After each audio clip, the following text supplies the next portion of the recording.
When we send our young men and women into harm's way, we have a solemn obligation not to fudge the numbers or shade the truth about why they're going, to care for their families while they're gone, to tend to the soldiers upon their return, and to never, ever go to war without enough troops to win the war, secure the peace, and earn the respect of the world.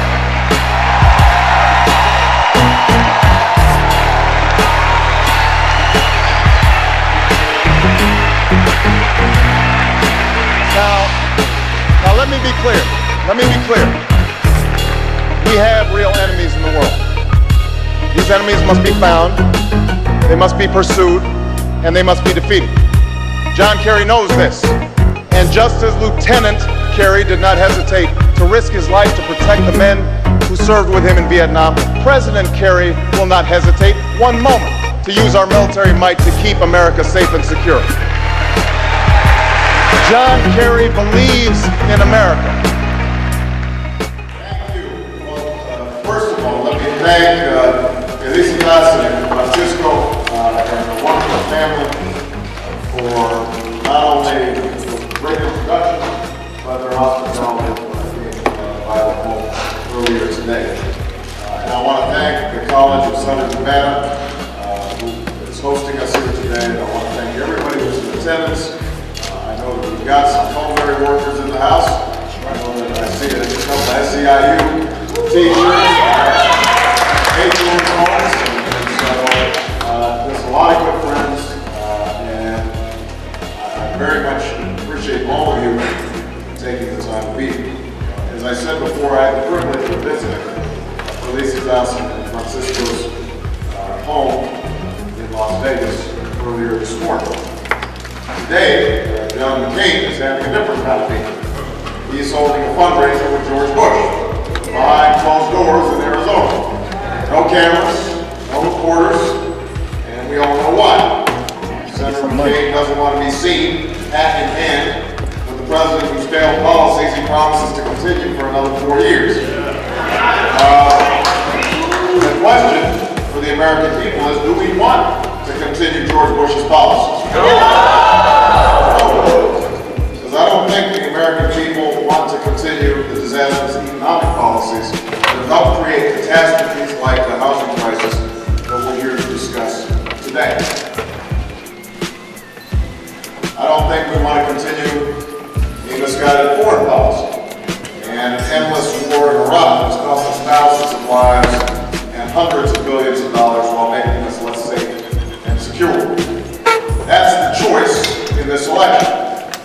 On issue after issue, John McCain is offering more of the same policies that have failed for the last 8 years. Right. That's the agenda that he and the president are raising money to support later today. But I'm here today because I think the American people are ready to turn the page. Right.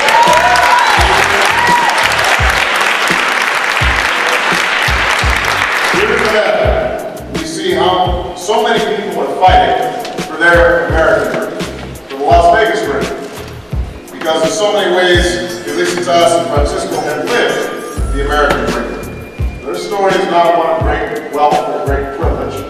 Instead, it embodies the steady pursuits of simple dreams through hard work that has built this country from the bottom up. Felicitas came to Las Vegas from Arizona. Francisco came from Mexico. Together, in this city of dreams, they built a life founded on hard work and family, patience and perseverance. For 2 decades, they raised 4 daughters on a modest but dependable wage, thanks in part to their ability to join with other workers at the culinary union. Today, Felicitas works as a maid, and Francisco works as a porter in the Bellagio down on the Strip. Like so many working people, their lives have been shaped by sacrifice for their children's future. The promise that each generation has the ability to reach a little bit farther. And theirs has been lives lived from rent check to rent check, with the promise of a home sought through the little savings that they could put aside week after week, month after month, year after year. Finally, 3 years ago, they were able to reach that destination in the pursuit of the American dream after so much hard work, Felicitas and Francisco were able to move into a home of their own. Yet, a predatory loan has turned this source of stability into an anchor of insecurity. Because the lender went for the easy buck, they are left with struggling with ballooning interest payments and monthly mortgage payments. Because Washington has failed working people in this country, they are facing foreclosure. The American dream they sought for decades risks slipping away. Sadly and shamefully, their story is one that is found across the United States. Over 2 million families are facing foreclosure. Here in Nevada, the foreclosure rate is over 3.5 times the national average. Here in Las Vegas, 1 out of every 44 households is facing foreclosure. As so many Americans walk away from their homes, millions more are seeing their home values plummet, which only puts our economy into a deeper hole. The foreclosure crisis has played out in painfully steady but predictable motion.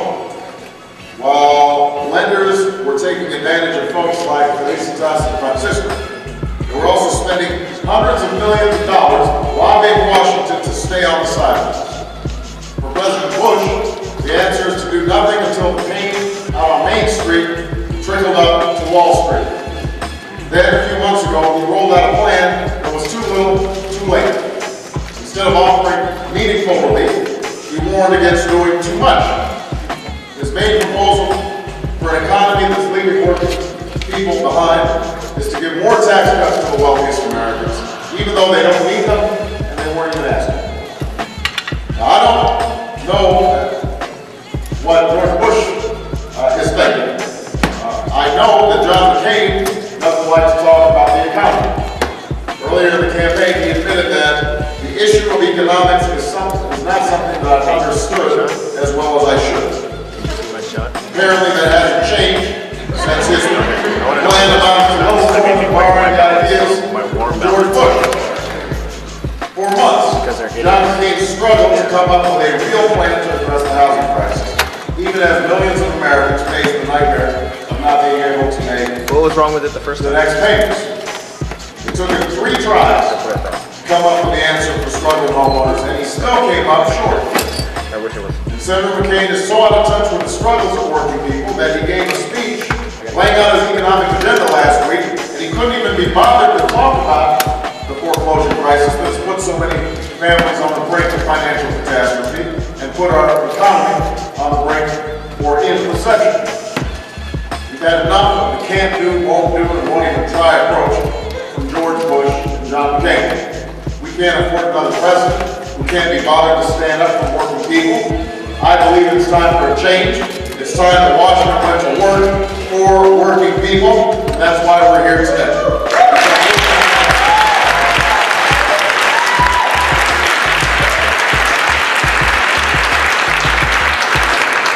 To stabilize our housing market and to bring this crisis to an end, I am a strong supporter of Chris Dodd and Barney Frank's proposal to create a new FHA housing security program.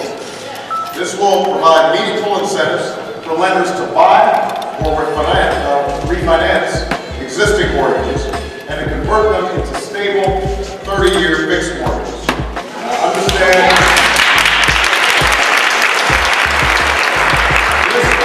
this will not be a windfall for borrowers. They're going to have to share any capital gains as the housing market stabilizes and their property values start going up again. And it's also not a bailout for lenders or investors who gamble recklessly. They're going to have to take losses. It asks both sides to sacrifice. It offers a responsible and fair way to help Americans who are facing foreclosure to keep their homes at rates they can afford. Now, the President has threatened to veto this approach. Well, it's time to stand up to George Bush and tell him to stop standing in the way of meaningful relief for working people.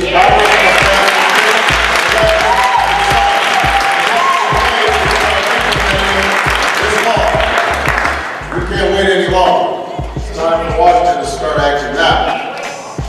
For homeowners who were victims of fraud, I've also proposed an immediate $10 billion foreclosure prevention fund.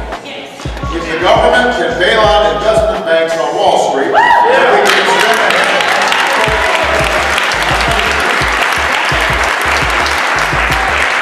This fund will help owners sell a home that is beyond their means or modify their loan to avoid foreclosure or bankruptcy. And it's long past time to amend bankruptcy laws that were written to protect banks and lenders instead of working people.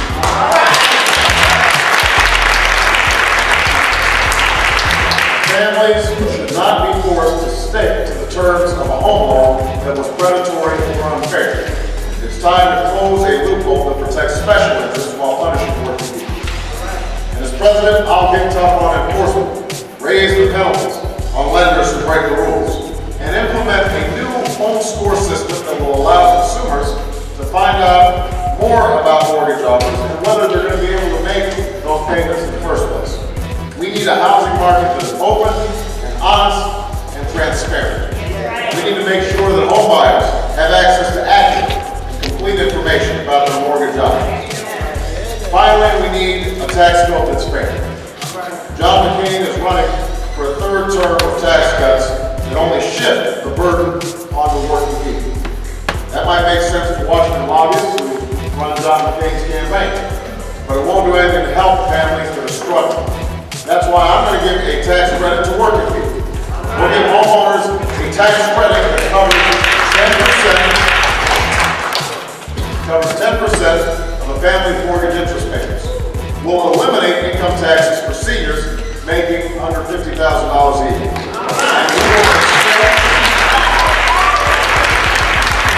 And we will extend a making work pay tax credit of up to $500 per individual, $1,000 per family every year. That's the kind of tax cut that makes sense for working people.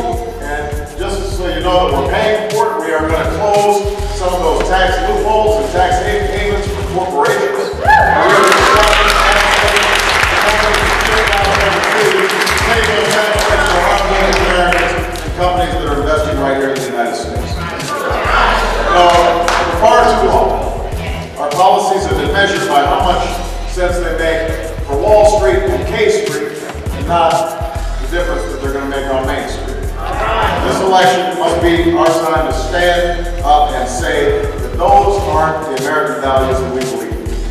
We believe, as Felicitas and Francisco believe, in an honest day's pay for an honest day's work. We believe in an America that welcomes hard-working immigrants like Francisco.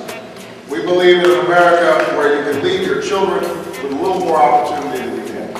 Where you aren't turned out of your home because a mortgage lender went for the easy buck and didn't disclose all the information that you need. I do not accept an America where Washington's only message to working people is, you're on your own. We're here once again to reaffirm the fundamental American belief that we are in it together as Americans. Because the dreams of hardworking Americans like Felicitas, Francisco Madalens, their struggle is our struggle. Their dreams are our dreams. And that's why we call it the American dream. And that's what I'll work for and fight for every day when I'm President of the United States.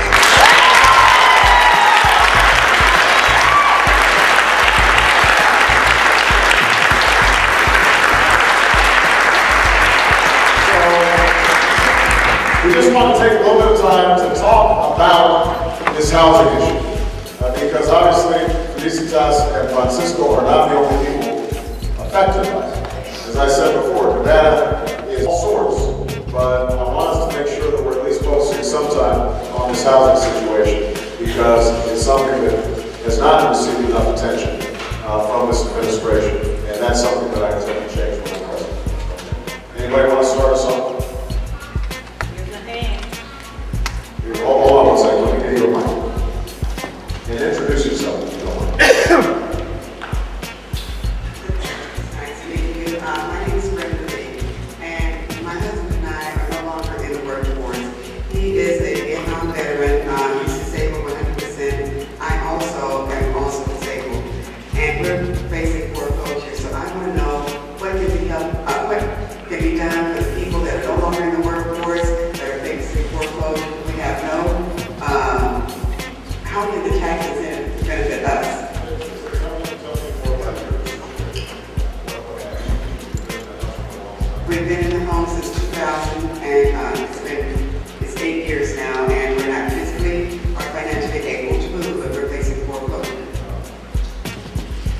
And I just want to get a little more in terms of the story. You've been able to make these payments for 8 years now. What did your situation change, or did the mortgage go up? The mortgage went up, and the situation, what changed to the fact that my husband does part-time security for new homes. The new home is not building, so he's making $2,000 less now. He's only working 1 day a week to help us, so we can't do it. And the mortgage terms change? We're trying to work with the company now, trying to do a modified loan, modification, but it's still not going to help us that much. Well, there are a couple of points that I think you make. First of all, obviously, the insecurity of people on the job is also impacting people's ability to hang on to their homes. You've got a vicious circle where the housing market goes down. In your case, your husband was doing security for new homes. New homes aren't selling. He loses his job. Now you're at risk of losing your home, which means that the next batch of people are going to be in a bad situation as well. We're going to have to find out what your exact situation is to determine whether or not we can make sure that your payments are made. Because obviously, if there are a lot of people who may have fixed rate mortgages, but they've lost their home or they've gotten sick, they're in a tough situation. But the mortgage hasn't changed, it's just their life circumstances have changed. And in those situations, one of the things that we've got to do is to see, can we get lenders to work with borrowers to figure out an affordable plan for them to continue to make payments and stay at home. The other problem in this situation is that people are not able to file bankruptcy and get out of some of their mortgage payments the way the current bankruptcy laws are designed. And so we're going to have to change those bankruptcy laws. Obviously, we want to be your husband to be able to avoid bankruptcy, but the problem is even if you want to use that method so that you can hang on to your asset and still make payments in a modified fashion, right now the law prohibits that from happening. Now, ironically, you can actually file for bankruptcy when it comes to your second home, your vacation home. You just can't do it for your first home, your primary residence, which obviously makes it really advantageous for Donald Trump, but not so advantageous for you. And that's something that we've been fighting to change. It hasn't changed yet. The banks and the mortgage industry are fighting tooth and nail, but that's one of the areas that we want to see if we can make some modifications. Okay. All right. Now, lady, we've got some. I'd like to start by saying welcome to Las Vegas, Nevada. I stand before you as a leader of the Nevada Acorn chapter, also as a victim of predatory lending. What's your name? Andrea Walker Davis. Let me give you a brief history on my story. Basically, I entered into a loan a year ago, and with the promise of getting I want to tell you how this story. There's a lot of people looking for restoration. They're really searching. I met an interested man who confessed some of his struggles within. Brace yourself, cause the struggle is deep. He wrestles with the very complex thing. And this is what he said to me. You don't understand my pain. You don't understand my secret. The type of depression I sleep with is going on. Ever since I was 6 years old, my greatest fear is still being exposed. My emotions cross wires, causing a sexual crossfire. Now I have conflicting desires as a distraction. Same-sex attraction in my actions, and emotional breakdown just like fractions. See, people need to say that I'm wrong, but people need to leave me alone. Just check Dateline. And the news will even show you the hate crimes. I would see God, but I waste time. I'm so embarrassed. I try to change, but it just won't work. I felt ashamed when I stepped in the church. I feel isolated. Childhood trauma, I try to forget that while dealing with these struggles and setbacks I've been around. It hurts, man. It's gotta be tough, man. man, I don't know what to say. I met an interesting woman who confessed some of her struggles within.